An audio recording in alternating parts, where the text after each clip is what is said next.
Hello, everyone. This is Rebecca Jeffries, your host for The Caretakers, the podcast where we meet people who make the world a better place. Today's guest is Brian K. McNeill, who is an author and the confidence sales coach. Did I do that right, Brian? It's actually the sales confidence coach. See, I always mess things up, but I don't mind. You don't always mess them up. Perfection is not required in this podcast ever. Mm-hmm. So welcome to the show. So glad you could be here with us. Thank you for having me. I'm looking forward to this time. Yeah. So explain to us what it means to be a confidence coach. Sure. Well, my name is Brian K. McNeill. I'm the sales confidence coach, and I've been helping people to sell themselves and their services better for about 29 years. Since 2010, though, I've been doing it in this iteration now where I work mostly with entrepreneurs and salespeople to sell themselves and their intangible services. But I also have coaches. So I've been going along, doing my thing, writing my book, selling and all that kind of stuff. And then last year, one of my coaches says, Brian, why don't you start asking your former clients, what is it that they really got from the experience with you? So I started asking for them, what did you really get from your time working with me? And in the gig salad of the words that kept coming up, by far the largest word was confidence. You know, they gained confidence by working with the sales coach. I used to just call myself a sales coach. I got shirts that say sales coach. So last year, November is when I rebranded myself as, instead of just a sales coach, the sales confidence coach. And it's descriptive enough that people get it right away. And I like it. Yeah. Well, knowing you and getting to know you over this last year, I can see the confidence in you. It just radiates from you. And I think a lot of us want that. How did you get your confidence? You know, like I said, how did I get my confidence? You know, when I first discovered books on selling, the first book I discovered was called How to Master the Art of Selling by Tom Hopkins. I was 24 years old. And page 4 of that book had a subtitle about why you cannot fail in selling. And at the time, I needed someone to tell me that because I was failing. I was terrible at it. But he showed us why you cannot fail. And I read that. And he's basically saying if you do the things you're supposed to do when you're supposed to do them, you can't fail. But I read that book completely and I started to sell a little bit better. Then I read another book, Zig Ziglar's Secrets of Closing the Sales. Then I discovered The Greatest Salesman in the World by Og Mandino. And I kept going. And by my own count, I've read more than 700 books on selling and self-development. And when you read a lot and you get a lot of opportunities to practice, I tried to count it. I've done more than around 9,000 presentations in my career. And I've made thousands of sales and I missed them. But over time, by keep studying and keep practicing and keep teaching and all that, you develop philosophies that you believe work. And I believe my philosophies work. And I've got literally hundreds of testimonials, both written and video, that proclaim, Brian, thank you. This was amazing, immediately actionable. I got hundreds of testimonials as units of conviction that my stuff works. Great. So you started yourself as a salesman. So you're coming from that experience, the struggles that come with sales. I also have tried sales. It's tough. It's a tough job. So then you were ultimately inspired to help others with their sales. Yeah. So tell us more about that. Okay. Well, when I started, oh my Lord, that's a great question. The company I first started with, they had this thing called a sales leaderboard. Okay, everyone's name was on a magnetic strip, and every month the top salesman's name went on the top, then the second, then the third, then the fourth, and fifth. And we typically carried 12 to 15 salespeople. And for 8 months, my name was on the very bottom or the next to the bottom. Okay, until I started to read and I started to learn, and my name started to come up the leaderboard. And then as my name came up the leaderboard, after about maybe a year after that, I was consistently on top. And then it got to be ridiculous because my production would outdo the second and third production combined. Wow. Okay. So then it's like, Brian, what are you doing? Yeah. So they started giving me opportunities to teach. And then I became a corporate sales trainer. In 1996, I wrote a report called The 22 Must Closes. 22 ways I thought every salesperson should know how to ask for money and overcome objections. And I started teaching that within the corporate. We had 17 offices. Yeah. So I was just going from office to office to office as a corporate sales trainer for years. Yeah. And that's when I got the hunger to hang out my own shingle and do it under my own umbrella. And I think they saw what I see in you is that you are a natural teacher. You enjoy uplifting people and empowering them to be the best they can. I understand you have a course coming up in the near future. I do have a course coming up. Yeah, this is very, very exciting to me. You know, I've been building my business for a long time, and in the one-on-one areas, I have I typically work with a client for 3 to 6 months. Okay, because I think in 3 months I can greatly impact anyone. Okay, and 6 months is basically for maintenance. The 3 months after that's for maintenance. But what about the entrepreneurs who don't have 3 to 6 months to make it happen? They need to make it happen now. Yeah. They need money right now. They need new clients or they won't be able to stay in business. So recently I have created what I call the Sales Confidence Course. And it's a 5-week intensive, 5 sessions over 5 weeks intensive to get what you need right now, an accelerated course. And the first graduating class just graduated. My next class begins actually 5 days from now on September the 6th. It's called the Sales Confidence Course. And the promise of the course is everyone in the course will get 3 to 5 new clients during the 5 weeks. And I'm happy to say I had that result. And I can verify the result for anyone with the testimonials and the video. Some of them got 4 new clients, 5, 3, but the promise held true. Because it's high accountability. They're talking to me daily. Yeah. High accountability. Wow. So they're just doing the stuff, even the not so sexy stuff. Yeah. Okay, they just gotta do it. What are some of the products that your students are selling? One of them is I always work with intangible services. One of them is a nonprofit strategist. Another one sells insurance. Another one is helping cosmetologists to become better. Another one is a life coach. Another one's a wealth coach. Another one is a wellness coach, exercise and eating right and all those kind of things. So, but any intangible services. One more thing, if I have time, I want to tell you something else that's exciting that I'm doing. Please do. Thank you. Over the years, I work with a lot of different industries. And one of the beautiful things about my work, Rebecca, is so much of sales and sales training is completely communicable. What works in one industry works in another industry and another industry. A lot of it is very communicable. But there's also within every industry, there are some things that are peculiar and particular and specific for that industry. So I've launched a series of free workshops called the 4 Only series.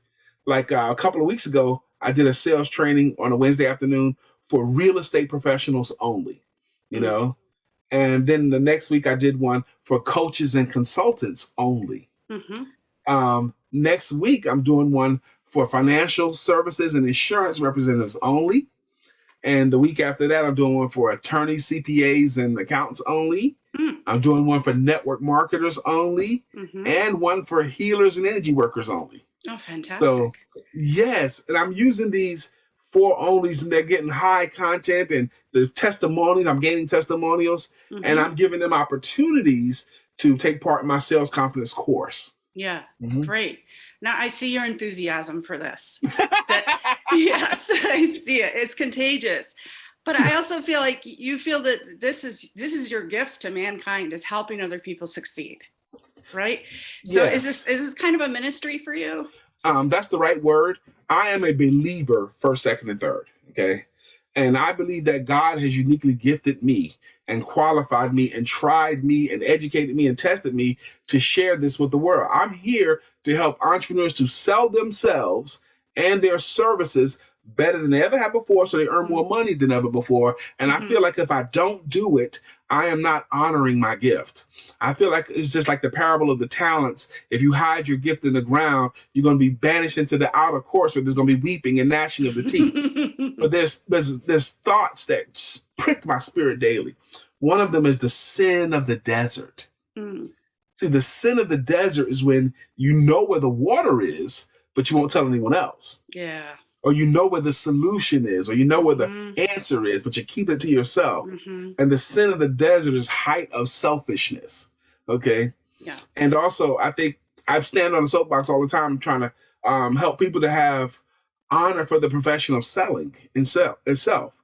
Because I know Proverbs 11:26 says, people curse the ones that withhold the grain, and they put blessings on the one that will sell it. That's what the Bible says. Mm-hmm. And your grain is your intellectual property. Your grain is the solution that you offer. Your grain are the answers to the questions that you have within you. And if you won't sell it in exchange for something of value, i.e. money, if you won't sell it, the people are going to want curses on you. Okay?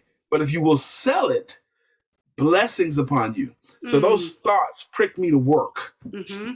This brings up a question for me, because this is something I struggle with. When one starts to get successful and they see the money coming in, there's often this mindset that money is evil.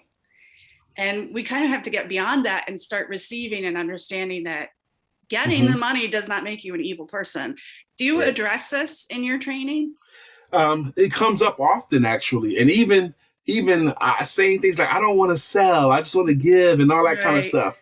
Well, that's not the word, okay? This thing about making money and not being honorable and all that stuff, the Bible clearly says it's the love of money that is evil, not money itself, the love of money. There are so many millionaires in the Bible. David, Job, Abraham. These people had money, okay, that were great men of God.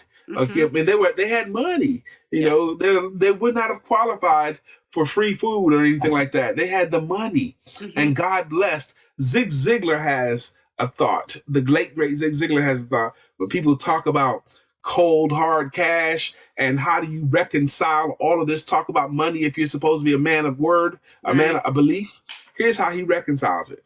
He believes that God made the diamonds for his people, not for Satan's bunch. Okay. He also says that money is not cold or hard.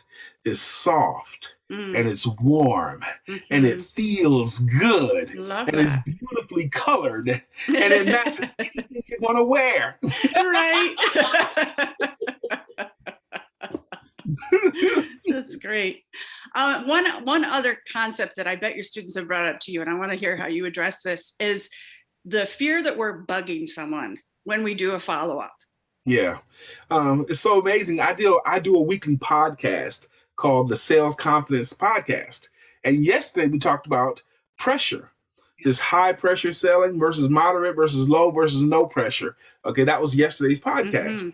Now, this feeling of bugging someone, most of the time, Sister Rebecca, that's only in your head. It's not in the prospect's head. That's only in your head. Right. But if you ever feel like you're pressuring them, or it's because you're doing it incorrectly. Also, the problem is you're thinking too much of yourself, how you're coming across. Are you offering your services to people or for people? Now, be careful how people answer that, because a lot of people knee jerk. I'm doing it for them. Are you sure? Okay, and then a lot of them recant. See, if you're doing it to people, you're wondering about how much money you're going to make, how they're going to think of you, and how they feel about you. If you're doing it for them, it's because you know that if they give you the money you ask for and they take the solutions you offer, they're going to be much better off. Are you sure that they're better off? Now, if you're sure that they're much better off with your solutions than they would have been had they just kept their own money, then don't you owe it to them? Right. If their lives are improved, don't you owe it to them? Selling today is an act of motivation, not transactional as it used to be in years of yore. Selling today is an act of motivating people to take an action that is in their best interest and that they want to do anyway. Right. Right. So that also just touches on the psychology behind all of this when it comes to rejection and all that. So you're thinking of yourself. Think about them. Are they better off? Right. Are you sure? Right. Yeah. How are you serving others with your product? Yes. Yep. So I want you to make sure you tell our listeners how they can reach you and maybe about your podcast, anything you'd like to share. Go for it. Amazing. Thank you for this opportunity to share my word and to visit with my sister Rebecca. I still finally think about the time we had dinner together I know, it was great. with our spouses. Yes. Yes. That was a fun night. It was. But the easiest way to reach me is my website. I am very, very public. My website is briankmcneil.com. BRIAN, the letter K, and it's McNeill, McNeill. There's 2 L's.com. I'm popular on Facebook and LinkedIn. You can know I like LinkedIn. I like Facebook the most. I'm Brian K. McNeill there, or the Sales Confidence Coach.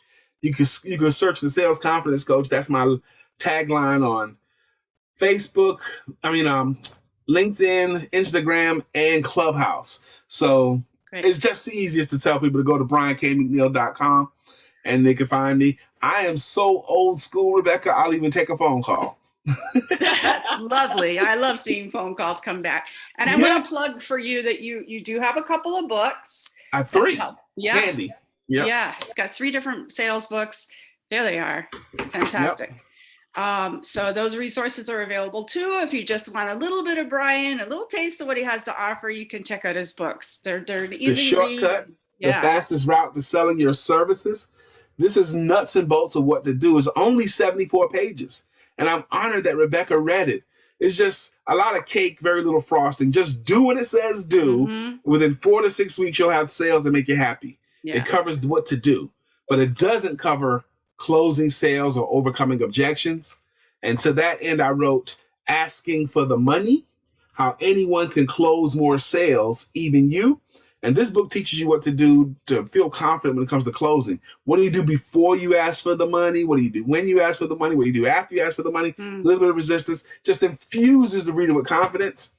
And this one here is a not just for children's book, Why Rhinos Make Great Salespeople, featuring Mr. Randall the Rhino. You know? And it's just metaphors, paralleling characteristics of a rhinoceros and a great salesperson or a great entrepreneur. I have another book as well. It's a workbook though. Okay, so 4 I have published so far. Yep. Awesome. Well, thank you so much for being here with us today, Brian K. McNeill. It's been delightful to talk to you. I appreciate you. Thank you. Thanks. Before I let you run, I'm going to do a quick ad and then you can run away. Okay. This is Rebecca Jeffries, the host of The Caretakers. I want to remind you that I have a book available on my website, Sprouting Healthy Families. It's written for the moms and it's about self-care. The title is You Were Made for This, Finding Courage and Intuition for Raising a Child with Autism. And one of my other guests this month is Brian's wife, Lisa, who is also my publisher. So I'm very much looking forward to her being on the show. I know we've started this really kind of incestuous family here of publishers and salespeople. That's right. All right. Thank you again, Brian, and stay well. Thank you as well.